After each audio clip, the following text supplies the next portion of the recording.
Bonjour à tous et bienvenue dans la troisième et dernière partie de mon tutoriel sur la création d'un calendrier sur Excel. Dans cette dernière partie, nous allons mettre en place l'ensemble des mises en forme conditionnelles de notre fichier. Mais tout d'abord, et comme d'habitude, si vous souhaitez aller plus loin dans les explications, je vous invite à cliquer sur les liens de formation dans la description. Et si vous ne souhaitez pas rater mes vidéos sur l'utilisation des outils tels qu'Excel dans le monde de l'entreprise, n'hésitez pas à vous abonner à la chaîne.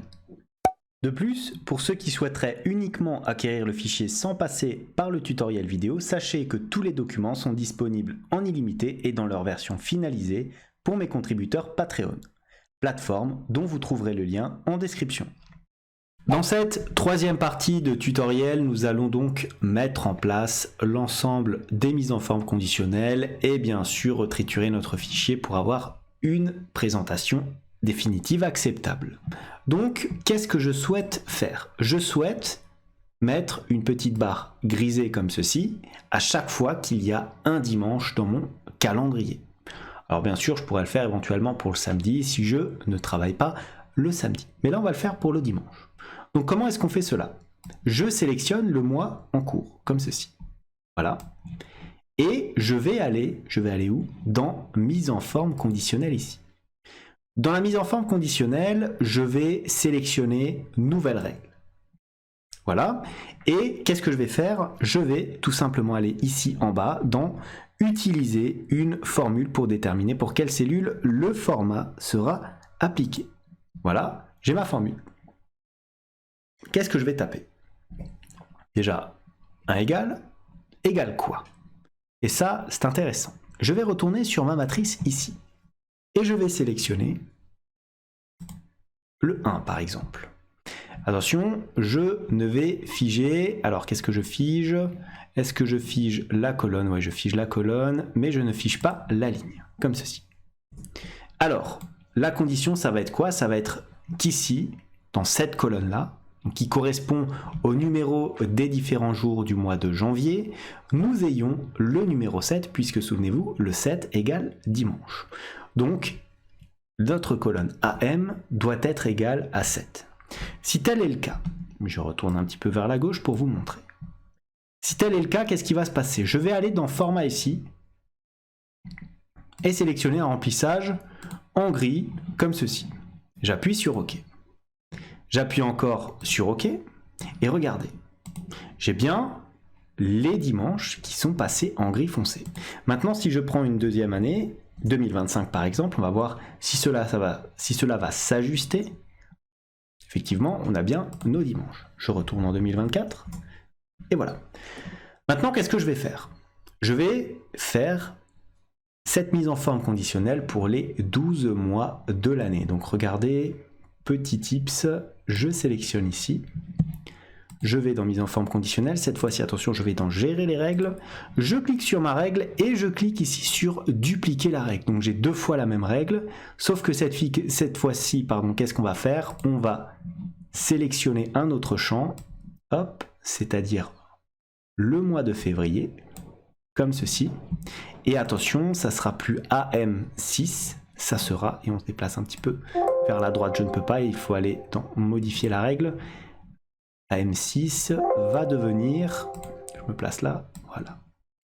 AM6 va devenir AN6.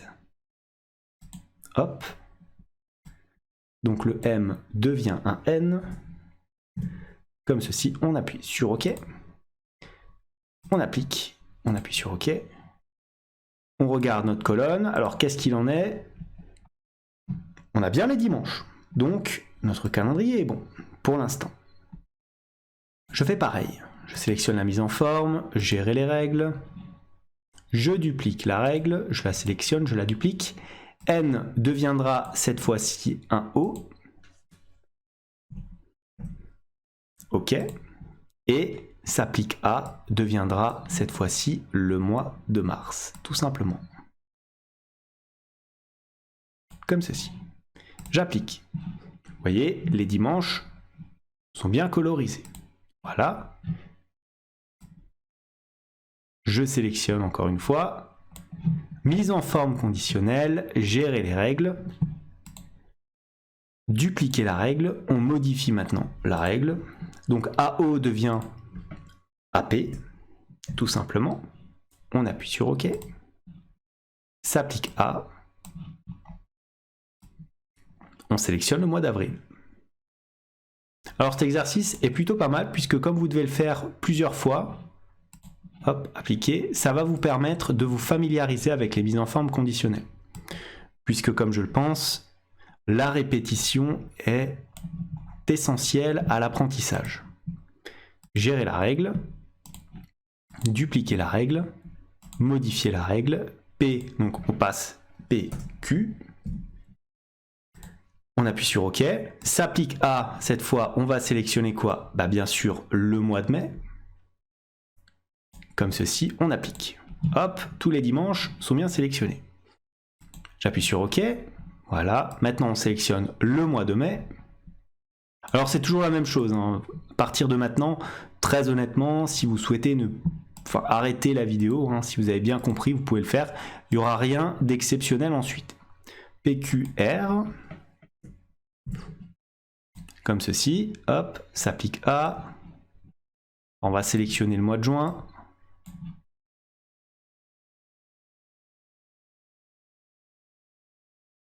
comme ça, voilà, on applique, voilà, hop, on a réussi, on se déplace un petit peu vers la gauche, pour sélectionner tout tranquillement le mois de juillet, voilà, mise en forme conditionnelle, gérer les règles, dupliquer la règle, modifier la règle, R deviendra S, OK, s'applique A au mois de juillet, hop, comme ceci, on applique. On appuie sur OK, alors facile à vérifier, hein, vu que les dimanches sont toujours sélectionnés. Mois de juillet, mise en forme conditionnelle, gérer la règle, dupliquer la règle, modifier la règle, toujours hein, la même manip. Et on va être sur du S, donc AS, on passe cette fois sur du T, bien suivi notre numérotation, s'applique A, s'applique bien sûr au mois d'août. On sélectionne le mois d'août. Voilà, et on applique. On appuie sur OK. On sélectionne le mois d'août pour le mois de septembre. Modifier, gérer les règles, dupliquer la règle, modifier la règle. T deviendra U. Voilà, OK. Septembre. Allez, après ça, il nous restera seulement 3 mois à faire. Appliquer, OK. On sélectionne septembre. Mise en forme, gérer la règle. Dupliquer, modifier. U, V. Voilà, on connaît notre alphabet. S'applique à octobre. Hop, appliquer. OK. Allez, encore 2. On sélectionne octobre. Mise en forme conditionnelle, gérer la règle. Dupliquer, modifier. Voilà, V passera à W. On appuie sur OK. On sélectionne quoi? On sélectionne le mois de novembre. Hop, on s'embête pas. Voilà, on applique. OK. Et enfin, le mois de décembre. On sélectionne ici novembre. Mise en forme conditionnelle, gérer les règles. Hop, on sélectionne, dupliquer, modifier. W. On va passer sur du AX. OK. Voilà. Ensuite, on sélectionne donc le bon élément. Le mois de décembre. Voilà. Hop, appliquer. OK. Donc là, on a nos 12 mois. On peut essayer éventuellement de changer, voir s'il n'y a pas de petites erreurs. On a bien que des dimanches qui sont sélectionnés, hein. Donc vous voyez, on a une mise en forme qui se fait sur notre calendrier perpétuel. Je vérifie avec l'année 22, donc je n'ai pas de souci. Ma formule Je n'ai pas fait d'erreur dans ma formule, voilà. Alors maintenant, ce que je vous propose éventuellement de faire, c'est de faire de façon disparaître les petits éléments. Voilà, on va mettre une police blanche sur les petits indicateurs qu'on a ici. Alors, petite piste d'optimisation, cacher éventuellement d'une meilleure façon ces éléments-là. Pareil, pour le tableau que nous avons été amenés à créer, je sélectionne tout simplement, je fais un clic droit.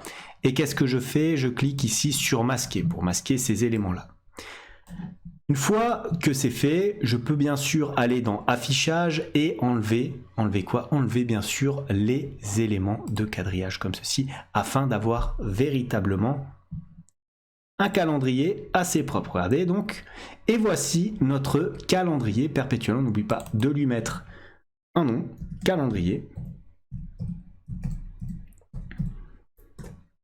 Et voilà pour cette troisième et dernière partie de notre tutoriel sur la création d'un calendrier sur Excel.